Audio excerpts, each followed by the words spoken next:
काल दिनांक 12/9/2025 रोजी सायंकाळी 5 ते 5:30च्या दरम्यान चराटा फाटा या ठिकाणी यातील फिर्यादी दिया ननवणे यांचे पती नागनाथ यास मारहाण करून काही 8 ते 10 जणांनी हाताने लाकडी दांडक्याने मारहाण करून चारचाकी वाहनामध्ये टाकून घेऊन गेल्याबाबतची तक्रार प्राप्त झाली होती. सदरची तक्रार गंभीर स्वरूपाची असल्याने आरोपीचा शोध घेण्याकामी वेगवेगळे पथक तयार करण्यात आले.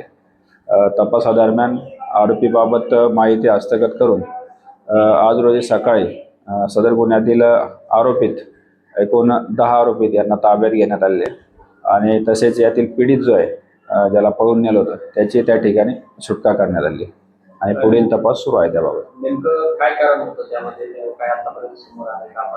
तपासादरम्यान याचं कारण आज समोर आलेलं आहे की यातील जी फिर्यादी आहे दिया म्हणून, तर हिने या पीडित नागनाथ याच्याबरोबर पळून जाऊन लग्न केलेलं आहे आणि पारधी समाजातील जात पंचायतीमध्ये अशा प्रकारे लग्न केल्यानंतर काही दंड म्हणून त्या ठिकाणी जमा करावं लागतं अशी त्यांची प्रथा आहे असं सांगणे फिर्यादीचं. आणि ते दंडाची रक्कम जमा करण्यासाठी याच्या पाठीमागं हे लागले होते तिचे नातेवाईक फिर्यादीचे आणि इतर आरोपीच्या मदतीने त्यांनी गुन्हा केलेला आहे. आरोपीला अटक करून न्यायालयासमोर हजर करण्यात आले. पुढील प्रक्रिया सुरू आहे.